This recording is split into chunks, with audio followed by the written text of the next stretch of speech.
What's up guys, it's me, Jeremy. When a champion's win rate in League of Legends falls down below 42% or so, that's usually a clear indicator that that champion tends to be underpowered.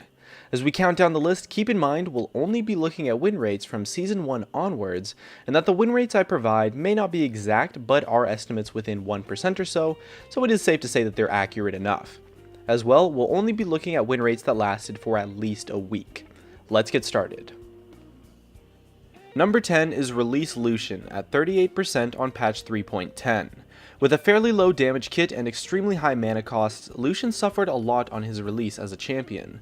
A bug making his Q cost double the mana lasted for a long time as well, and prevented any of his strengths from shining through. His passive was also clunky and unintuitive, and overall we were left with a lackluster AD carry that wasn't able to make up for his flaws in any way at all really.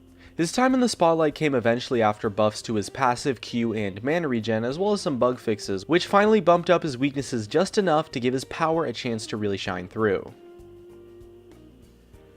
Number 9 is Urgot at 37.5% on patch 1.0.0.143.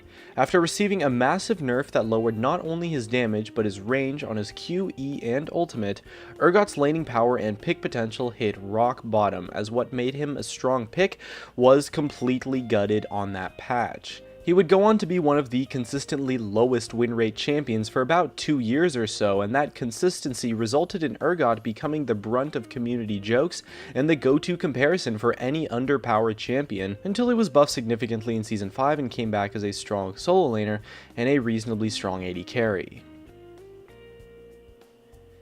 Number 8 is Kassadin at 37% on patch 5.4.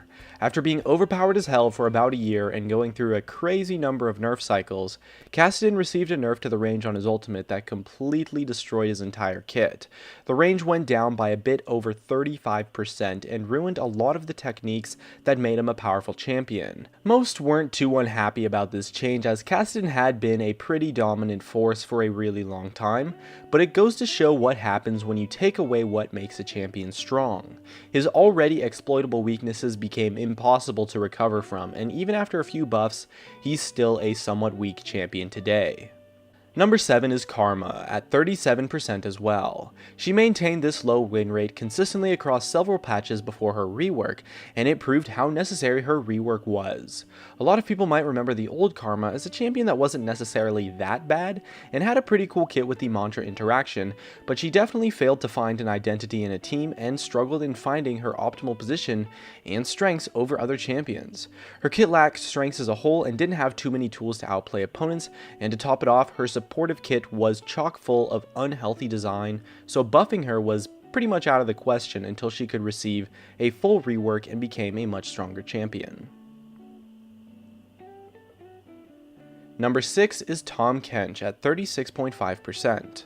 On release at patch 5.13, Tahm Kench as a champion had a really goofy kit that had a hard time finding a place in a team. People didn't really know where to play him, and he shuffled around the roles of jungle, top, and support quite a bit, all while failing to have the tools to beat opponents.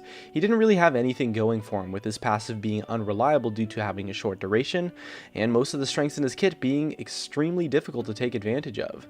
And with low damage in his kit as a whole, he didn't really have anything to make up for it when he couldn't land 3 stacks of his passive. He's gotten some buffs since, and is finally starting to emerge as a top-tier top laner. Number 5 is Yasuo at 36%.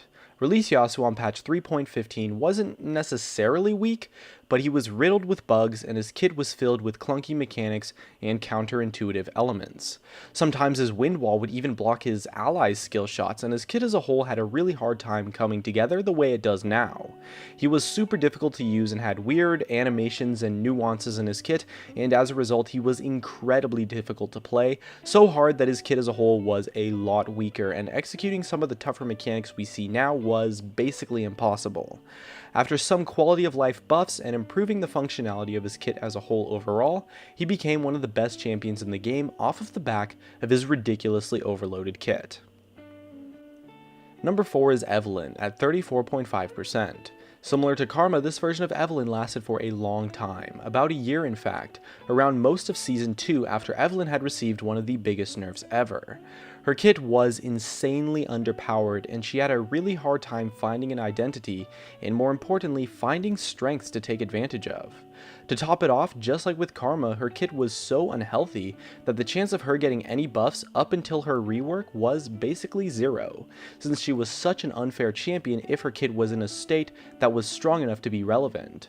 Eventually her rework was pretty strong, and she was able to rise up again in the meta for quite some time, first as a mid laner and then as a jungler. Number 3 was Azir at 34% on release on patch 4.16. Similar to Yasuo, this release wasn't a byproduct of him being a weak champion, but rather a byproduct of him being loaded with bugs and having very poor functionality within his kit.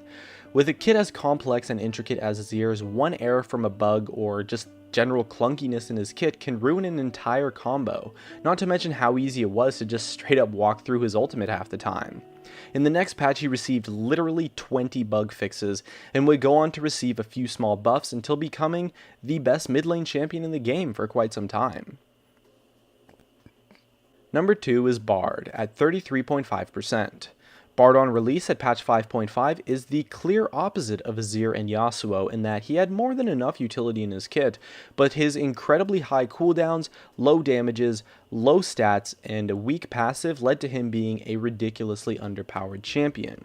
He's a case of a champion just really having insanely low numbers in their kit, and because of that, his utility wasn't able to do enough to have the impact you would want from a support champion. His goofy kit caused players to also have a very hard time playing him, and so he was super difficult to play, but after a few buffs in the hand of a skilled Bard player, he's become a powerful support champion.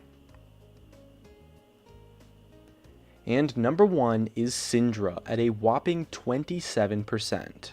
On release in patch 1.0.0.147, Syndra culminated everything it takes for a champion to have a low win rate. She had crazy underpowered numbers, ridiculous bugs, clunky functionality, and she was super hard to play. You name it, Syndra had it all. Not only was she one of the weakest champions the game has ever seen, but her kit was clunky and super difficult to use, and her stun was bugged and was really unreliable. To put a 27% win rate in perspective, the win rate of a 4 versus 5, the win rate of having someone on your team disconnect from the start of the game all the way until the end of the game for the entire game, is 14%. Syndra wasn't even twice as likely to win a game with an AFK on it. A team playing against a Syndra would have more than a 70% chance to win just because you were playing against Syndra. I mean, to me, that win rate is insane. After a lot of buffs, and I really do mean a lot of buffs, as well as some bug fixes, quality of life improvements, and some more buffs, she was finally able to become a top tier mid laner for quite some time. And so, at an incredible 27%, Release Syndra takes home the lowest win rate ever in the history of League of Legends. Back of Uber news, halfway on my two shoes, the agent to a game that he sure to lose. Major symptomatic fecal flaws due to twisting dirty flips and bats of fork, then it's time I know it takes a mighty dose of faith, but keep in mind we just skip the ship well far along the way.